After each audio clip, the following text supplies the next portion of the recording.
What's up, good players? It's your homie C-Rod, and in today's video we got Majin Buu, the evilest of Dragon Ball Z, and this is by far the greatest Majin Buu deck I have seen and I have ever made.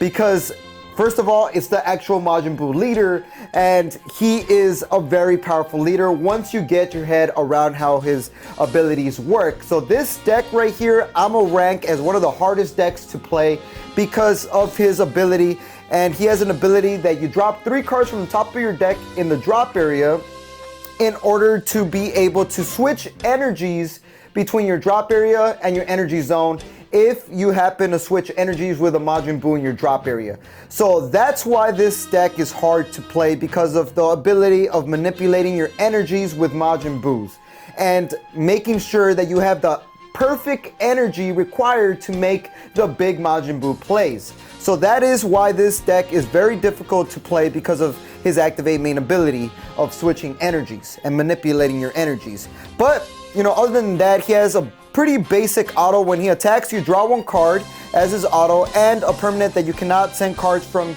your drop zone to the warp zone. So meaning Overwhelm is straight out of the picture in this deck. And then when your life is at 4 or less, you restand 1 of your energies and draw 1 card, and then you go to boom, Majin Buu Ability Absorption Master, Kid Buu right here. And what Kid Buu does is same permanent, you cannot send cards from the drop to the warp zone, and Sparking 7, that when he attacks and you happen to have 7 cards in the drop, which you will very fast, you draw 1 card and he gains a 5k boost power, making him a 20k attack, and an activate main that you get to switch energies just like Unawakened from your drop zone to your energy zone if they happen to be a Majin Buu, but you do not have to drop any more cards once you're awakened to switch energies. So yeah, it's hard to understand what the leader does until you see it in action, but this is the strongest version of Majin Buu I've ever been able to make. So let's get straight into the deck profile. So I'm gonna start it off with the 1-drop Bobbity. So this Bobbity is very crucial in the deck. Ideally, I like to have 1 in my hand at all times, and if you play him, he's a 1-drop barrier, and then all your Agent of Destruction cards become no specific requirement, and their energy cost gets dropped down by 1. So this guy is ideal, and for that reason, I'm gonna just lay them down so you guys can see how many we're running. We are running 4 of these Bobbities. Like I said, very necessary. You need to have this guy in your hand so I can show you the big play. So we're running 4 of those, and then the next card I'm running is 3 of these Agent of Destructions, because we are running Bobbity.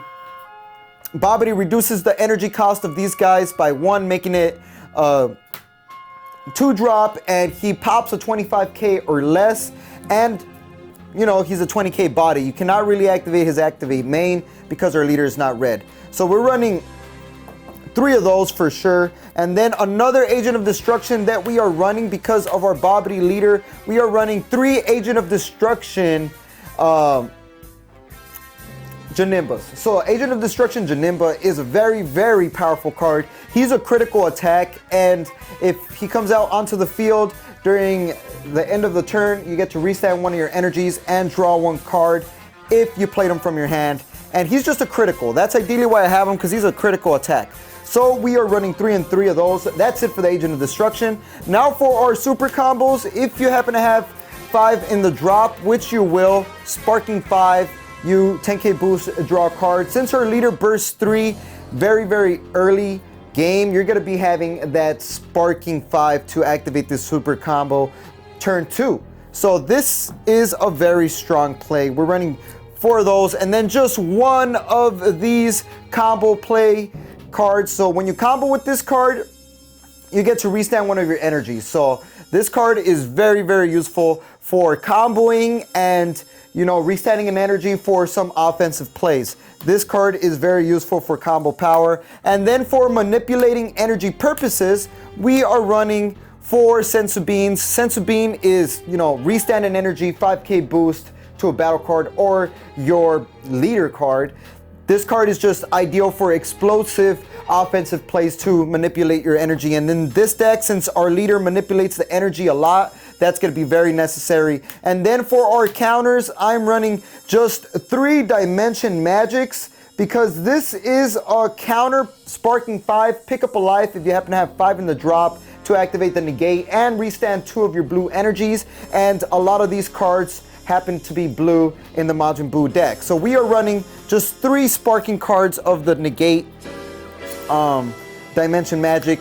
And then let's get into what makes the deck Majin Buu. So we have 4 Majin Buu 1-drops, Prelude, Majin Buu, and the reason I have this guy is because for 1 energy, he comes out onto the field, you burst 3, and then you pick up a life. This is very, very, very strong because you burst 3 with your leader's ability. There goes 3 in the drop. You play this guy for 1 energy. You burst 3 more in the drop. Now all your cards that have sparking 5, like Dimension Magic and our Super Combo Gohan, are pretty much active turn 1 if you start off with this guy in your hand. And then you have 6 cards in your drop, allowing you to actually have more of targets to actually manipulate your energy. So ideally, I like to play this guy turn 1 and then activate his ability and then switch energies. And then on top of that, he has an activate main that you get to switch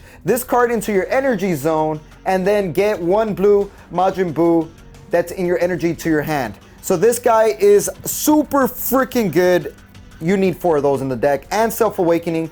And then our 2-drop Majin Buu, I happen to add this guy. So the reason I'm running only 3 Dimension Magic counter negates is because this guy is a counter negate. If our leader happened to be Majin Buu, you could actually counter with him, and he comes out onto the field during your opponent's turn, and you stop the attack. And now you have a red Majin Buu on the field, and he also minuses 5k to an opponent's battle card. So if your opponent plays those 1-drop Intensifying Power Trunks, 1-drop combos, 1-drop anything that's 5k or less, this guy stops the attack and pops it, and now you have a red Majin Buu on the field. This is a very powerful counterplay card right there. And then a dual color draft box exclusive card, and what makes the Majin Buu deck now really, really powerful is this Hercule and Majin Buu Friends card right here. This card is so freaking good. It's a 3-drop, and he has a rival 1 blue energy, meaning when you combo a red and a blue in your combo area for 1 blue energy, he comes out onto the field and he minuses 10k to one of your opponent's battle cards, allowing you to pretty much survive 1 detrimental attack if you really need to.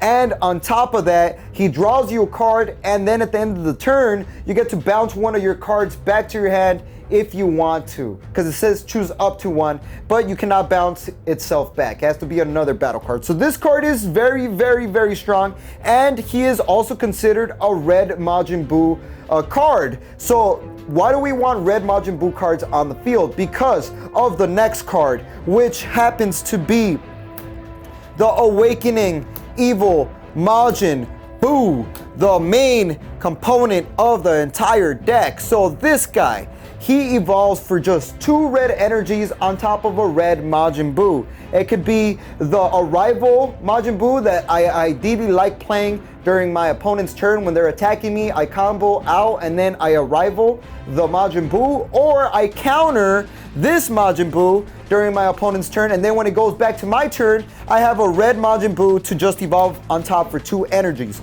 So what this guy does is he's the whole point of the deck.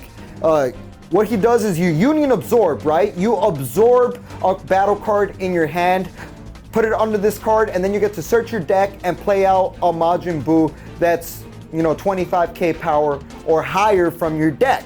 So this guy is very useful. So what I like to absorb into is I like to absorb this card and put it under this Majin Buu. So I get this card from my hand, and then I absorb, Union Absorb, and then I give this card barrier. So what this card does is if this Majin Buu happens to be under another Majin Buu, the Majin Buu on top of the card, it gains barrier. So this card pretty much gives this guy barrier, and then what you do is you fail to search, you're like no targets, and then after that you union absorb again, and then you union absorb the Mystic Gohan, guys. This card is so freaking good. So you union absorb the barrier Majin Buu to give this guy barrier, and then you absorb again, put this Gohan under it, and then you get to search your deck for a Majin Buu.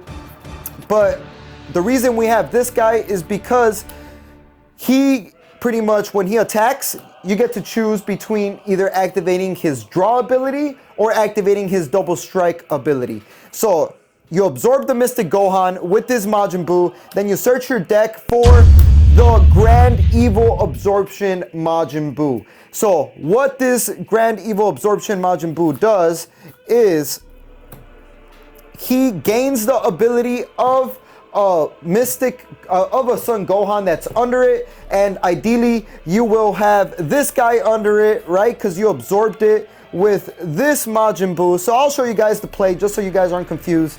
So ideally you have a red Majin Buu, right?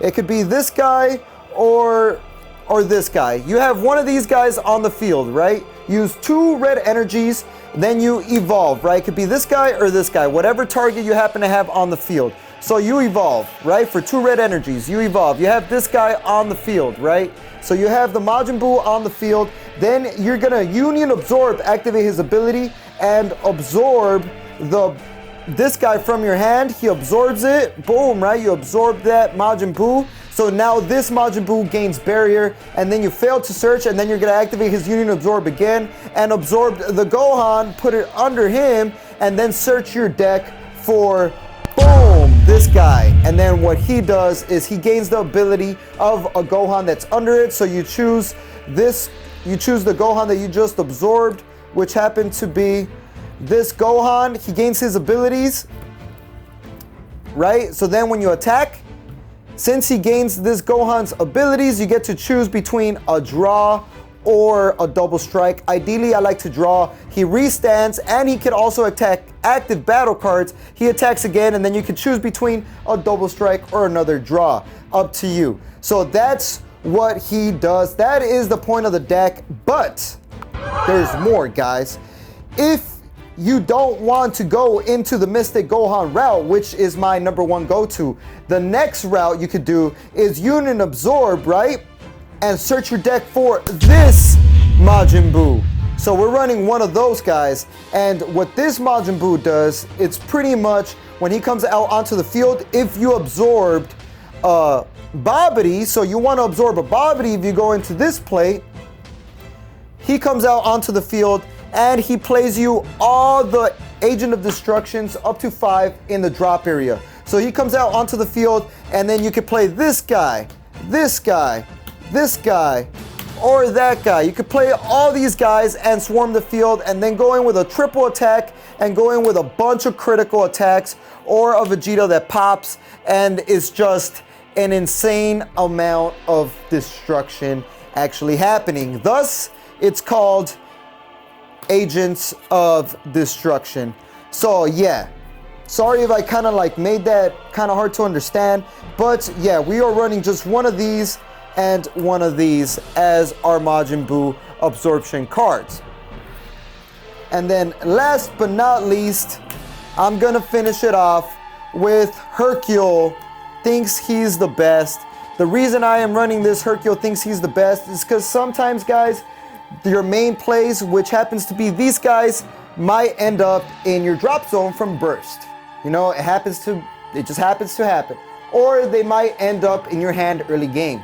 So what I like to do is I like to make sure these guys are either in my drop area, so then I could put them into my energy zone with this ability, with our leader's ability, put this guy in my energy zone, and then this guy comes out onto the field. He puts these guys that are in your energy in the bottom of your deck, and then you get 2 cards from the top of your deck as energy, and it puts these guys back into the deck so you can actually union absorb with success. This guy is very, very crucial in the deck. And that is going to be the Majin Buu, my strongest Majin Buu deck I have ever made. Trust me, it's freaking powerful.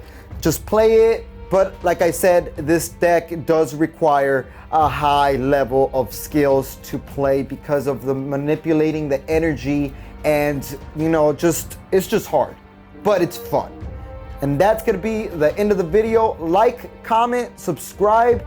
Let me know what you guys think about this deck, what you would add, what you would take out, and make sure you give this video a like for more Dragon Ball Super card game deck profiles like this one. And like we always say, y'all stay super.